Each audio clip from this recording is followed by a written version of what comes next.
The departure of Saint Athanasius the Apostolic, the 20th Pope of Alexandria. On this day of the year 89 AM, the great Pope Athanasius the Apostolic, the 20th Pope of Alexandria, departed. He was born to pagan parents about the year 295 until 298 AD. It happened that when he was in school, he saw some Christian children acting the Christian rituals, some as priests, some as deacons, and of them as a bishop. He asked their permission to participate with them, but they refusing. "You are pagan, and you are not allowed to mix with us."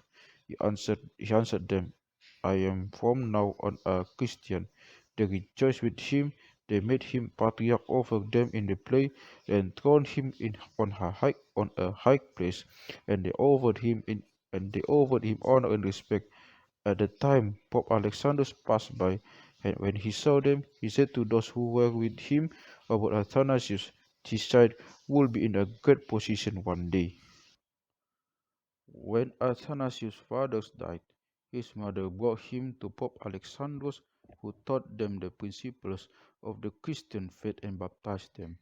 They gave the money to the poor and stayed with the Pope, who taught Athanasius the church subjects and ordained him the deacon and made him a personal secretary. The gifts of the Holy Spirit increased in him. He was chosen patriarch on the 8th of Pashans of the year 444 AM. After the departure of Pope Alexandros. Pope Alexandros had recommended Athanasius his deacon for the papacy, who lived with Saint Antonius, the father of the deacon of the monks, and followed his example in asceticism. He manifested his brilliancy in exposing agios in the Universal Council, when Agios said about Christ that he was similar in essence with the Father. Saint Athanasius said, "One in essence with the Father." In this fashion, he manifested his excellence. Saint Athanasius hid himself in the mountains after the departure of Pope Alexandros, for he believed on his unworthiness to this serious and important position. The people sought him until they found him, and brought him to the bishops, and was ordained Pope in 328 AD. The historian Socrates testified about him, saying, "Athanasius' fluency in speech and his outspokenness in the Council of Nicaea brought over him all the hardships that he encountered in his life." After he became Pope, he ordained from Ethiopia its first metropolitan, whose name was Anbas Salama. The Church of Ethiopia has followed the Church of Alexandria since that time. The spiritual and religious state of Ethiopia had established and settled since that time.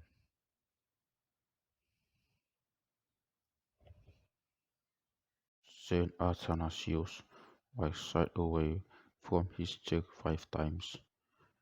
1. The first exile. Arius, after he had been excommunicated, tried to return to Alexandria by sending a misleading and flattering letter to Emperor Constantine, which touched him.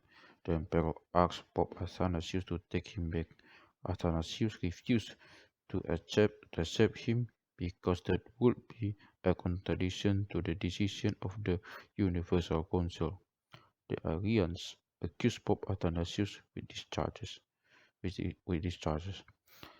1. That he supported Pope Philomenus, who rebelled against the government. 2. That he broke the communion cup of the priest Esquira and destroyed its altar. 3. That he killed Bishop Arsanios and used his arms in sorcery. 4. That he also raped a nun. The Pope cleared himself from the first charge. A council was assembled in Tyre. Most of the attendants were Arians, were against Athanasius to look into these charges. In the second charge, the Lord moved the priest Esquira's heart, who had conspired with them to testify falsely against him, and he cleared the Pope from the charge. With regard of the third charge, agios. Athanasius, the bishop who had agreed with them to accuse the Pope falsely for his murder, came to the council. Pope Athanasius kept him in a adjacent room. The Arians brought two arms of a dead person and claimed that they were the arms of Athanasius. Then Athanasius was brought in and showed his arms in the council and declared his regrets. The Arians said that Athanasius was a sorcerer and he is able to make harm and was able to make arms for him. They became violent against Athanasius, who left the council and went to the emperor. Then they looked in the matter of rape. They broke a harlot who claimed that Athanasius raped her. One of the entourage of Pope Athanasius, a priest called Timothy, said to her, "Who dare you say that I came to your house and overpower your will?" She thought that the priest was Athanasius, for she did not know him, and she said, "You are." At once the false claim was exposed. Athanasius could not meet the emperor because of the interferences of the Arians, who accused him before the emperor that he prevented the export of the wheat from Alexandria to the emperor. The emperor gave his order to exile Athanasius to Trèves in France in February 5th, 335 AD, where its bishop had met him with great honor. Agios died a horrible death, as Socrates said. God made Agios to die in a public washroom when his bowels poured out of his body, and the people regarded his death as punishment from the divine justice.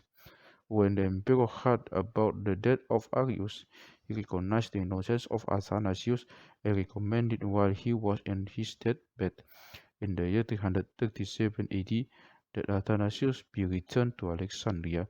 After the departure of Constantine, the empire was divided. Constantine II over France. Egypt became under the rule of Constantius, and Constans over Italy.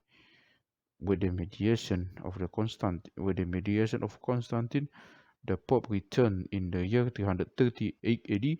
The people of Alexandria received him with great joy. 2. The second exile. The Arians did not stop at that, but assembled a council where they excommunicated Athanasius. They appointed instead someone called Gregory, and they sent their decision to Julius, bishop of Rome. Pope Athanasius assembled a council in Alexandria in 340 AD, when he protested against the Arians. Then he wrote a letter to all the churches to declare his innocence. However, the Arians influenced Philogorius to help to install the appointed Patriarch Gregory to take over the churches of Alexandria, and they also influenced Emperor Constantius. The people of Alexandria were horrified and decided to resist, but the Arians attacked the churches in Alexandria on Good Friday, raped and slain many worshippers. Pope Athanasius sought the help of all the churches in the world, left his chair, and traveled to Rome. A council was assembled in Sardica, where they declared a. The innocence of Pope Athanasius; b. Confirmed the canons and the creed of the faith of the Council of Nicaea; c. They excommunicated the Arian bishops; d. Deposed Gregory from his office. They dedicated two bishops to meet Emperor Constans, the ruler of Italy, who agreed on what the council had decided and threatened his brother Emperor Constantius with war if he did not return Athanasius to Alexandria.